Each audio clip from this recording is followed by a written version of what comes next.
Hello everyone, good morning. কেমন আছো তোমরা সবাই? আশা করছি ভালো আছো। তো আমিও ভালো আছি। তো সকালবেলা টিফিনে আজকে বানিয়েছিলাম সুজি আর আলু দিয়ে একটা টিফিন, যেটা এর আগে আমি ছেলেকে বানিয়ে দিয়েছিলাম, সেটাই বানিয়েছিলাম আজকে। তো তারপরে খেয়ে নিয়ে চলে এসেছি রান্নাঘরে। তো এখন তো দুপুর নয়, সকালই রয়েছে। তো এখন দুপুরে রান্না বান্না বসাচ্ছি। তো জলের হাঁড়ি বসিয়ে দিয়েছি, মানে ভাতের হাঁড়ি, জলটা গরম করতে বসিয়েছি। আর এখানে আমি চালটাকে ধুয়ে নিচ্ছি।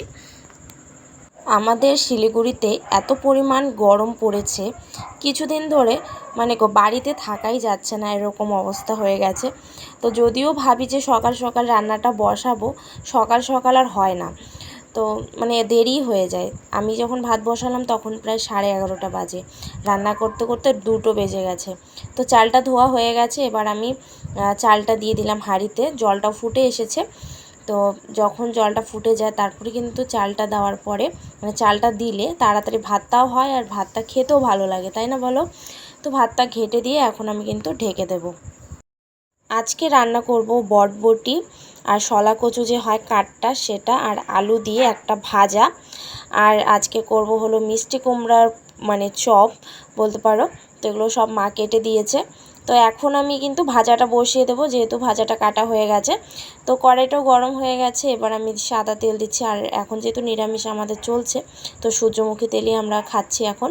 তো তেল দিয়ে দিলাম, তারপরে কালো জিরা ফোড়ন দিয়ে আলুগুলোকে দিয়ে দিলাম। এখন লবণ হলুদ দিয়ে একটুখানি এদিক ওদিক ঘেটে নেওয়ার পরে কিন্তু বাকি সবজিগুলো দিয়ে দেবো, যেমন মটরশুঁটি কেন বলছি, বটবটি আর হলো শোলা কচুটা যেটা মা কেটে রেখেছিল, তো সেটা দিয়ে দেব।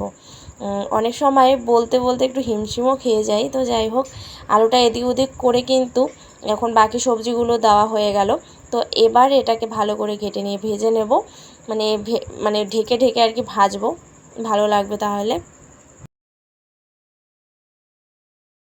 ভাজাটা একদম কমপ্লিট হয়ে গেছে, যেহেতু ঢেকে দিয়েছি, ঢাকার পরিমাণটা একটু বেশি হয়ে গিয়েছিল বলে মানে শোলা কচুটা মানে ভেঙে ভেঙে গেছে। তারপরে ভাজাটা তো নামিয়ে নিলাম। এবার আমি নেক্সট রান্নায় চলে যাই। এখানে প্রেসার কুকারে আলু নিয়ে নিচ্ছি, আলু সেদ্ধ করে সয়াবিন দিয়ে আজকে তরকারি করব। আর আলুটা তো দিয়ে দিলাম, এবারে লবণ দিয়ে দেবো, তাহলে আলুর ভেতরে লবণটা ঢুকে যাবে, আলুটাকে টেস্টিও লাগবে খেতে। তো প্রেসার কুকারে ঢাকনা লাগিয়ে দিয়ে এবার কিন্তু গ্যাসে আমি বসিয়ে দেব।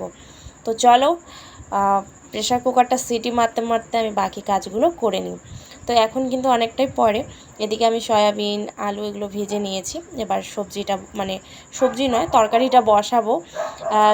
গোটা জিরে আর দিলাম হলো তেজপাতা ফোড়নে, তারপরে বাটা মশলার মধ্যে রয়েছে হলো জিরে আর আদা, আর তার সাথে লঙ্কা বাটা।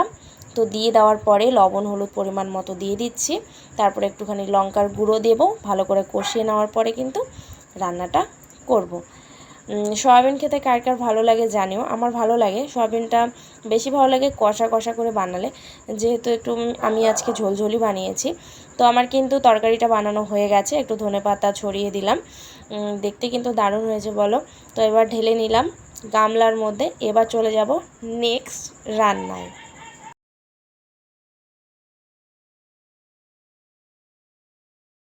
চলে আসলাম শেষের রান্নায়, তোমরা বুঝতে পারছো এখন আমি কি বানাবো। তো চপগুলো একে একে ভেজে নিচ্ছি। আরেকটা কথা তোমাদের সাথে, মানে তোমাদেরকে বলি, আমাদের এখানে ভীষণ কুত্তা ভুগছে, সেই আওয়াজগুলো তোমরা প্লিজ একটু ইগনোর করো। কি বলবো, ওদের রাত হলে শুরু হয়ে যায় এরকম করে চিল্লানো। তো চলো এপিট উপিট করে আমি চপগুলো এখন ভেজে নিই। আর মিষ্টি কুমড়ার বড়া মানে বানাচ্ছি অনেক দিন পর। আর এই খাবারগুলো যদি আমি শীতের দিনে বানাতাম আরও বেশি টেস্টি লাগতো। তো ভাবলাম চলো একটু ডেকোরেট করে তোমাদের সাথে শেয়ার করি। তো আজকের ব্লগটা তোমাদের কেমন লাগলো অবশ্যই কমেন্টের মাধ্যমে জানাবে। দেখা হচ্ছে নেক্সট দিন। আর যদি ভালো লেগে থাকে অবশ্যই একটা লাইক করে দিও। টাটা।